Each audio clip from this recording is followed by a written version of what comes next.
Hey fellas, it's Aizen. Today I'm gonna show you or give my 5 random recommendations for what I think are some good roleplay cars, you know, sleeper cars, or just cars in general if you're bored and don't know what to buy in Greenville. So yeah, let's just get right into it. Alright, so this first car here is the Chrysler Champion, or the Chrysler 300. Let's take a look at the dealership. Not that bad, and even though 40,000 is slightly overvalued, I think it's 100% worth it for what this car provides. It's a basic luxury sedan, it's a little cash burner, but that's besides the point for basic description. Let's take a look at what this car actually offers. So take it for a 0 to 60 test because, you know, what's the point having a V8, no less, if it's not fast. Okay, we're off. 0 to 60 is actually not that bad, around 4 seconds. Really, I just enjoy driving this thing. It's a little boaty, luxury feeling. Lights, it offers high beams, updated lights, you know, that's always a good thing. Fog lights, of course. Look at that wheel arch. It is basically circular. But regardless, I just think this is a nice car to have. For a reminder, this is no Game Pass and $40,000. So that's basically all I have to say about it. Let's take it for a little more, maybe soft on the brakes. Definitely not that fast on the brakes, but you know what? I can take that. I can tolerate that. Not a lot of people own this irregardless. But with that being said, let's move on to the next car. This next car here is the 1989 Chrysler Empire. And yeah, I know this is like the second Chrysler on the list, but hear me out on this one. This is actually, I think, a personally good one. Take a look at the full spin, the dealership, look at this rear.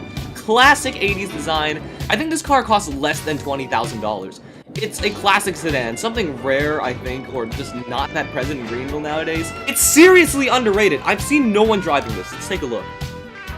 Pop-up headlights, of course, and updated lights. Who could have known? I mean, that is just solid in and of itself. But yeah, let's get on the road, actually. Just looking at that handling, oh my god. Yeah, that is very soft suspension.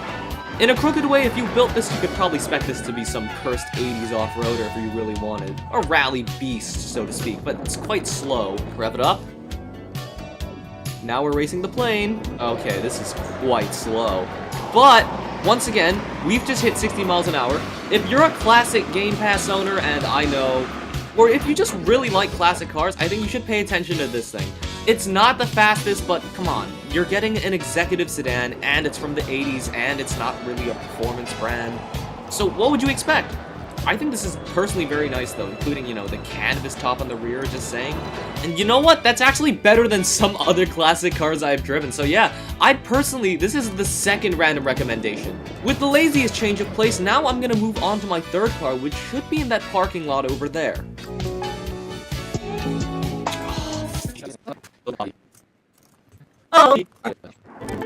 And yeah, our third car, just walking up to it, this is the 1993 Overland Navajo. Take a look at the dealership. Yeah, that's pretty cool, huh?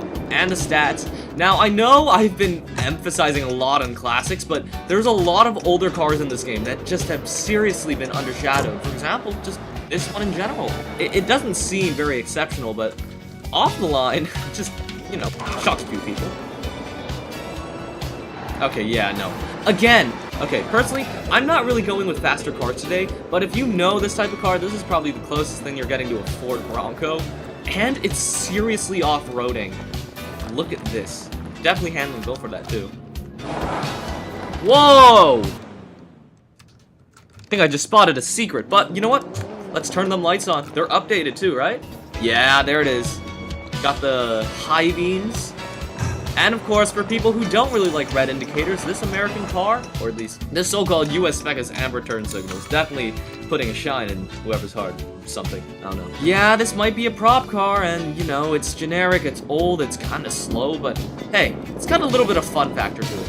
And for under $10,000, I think this is personally a really valued choice. You know what? We're gonna live with it. Moving on to the fourth car. As we pull up to our fourth car, yeah. Again, this is slightly newer. And future me here, I forgot to say it, this is the 2012 Durant Venice, and it looks like an NPC car and is a prop car. But this is the highest trim of it, and it only costs $15,000, and it has a V6. All that yappery aside, we have to first test the acceleration. I mean, it's a fictional, so you already know that this thing is updated once, and that's actually not a bad 0 to 60 for a car of around this value. It's got sort of a luxury spec. It's all white lights in the rear. It's got manual as well. Just see that right there. I personally don't know how to drive manual, but maybe you do. You like that. It's got updated lights, as you can see, the fogs, everything. I recommend this car because it's simple. That's it. It's a simple, basic car, but that's a little bit extra charmingness to it. If we go up to 60, let's also see the handling. I mean, it's fast, it's light, it's responsive. Come on, man. Personally, I know a lot of people might put this car off for its design, but I think it's really charming and just credit where credit's due, you know. Rolling through the hills. But no, yeah, that's the Malibu.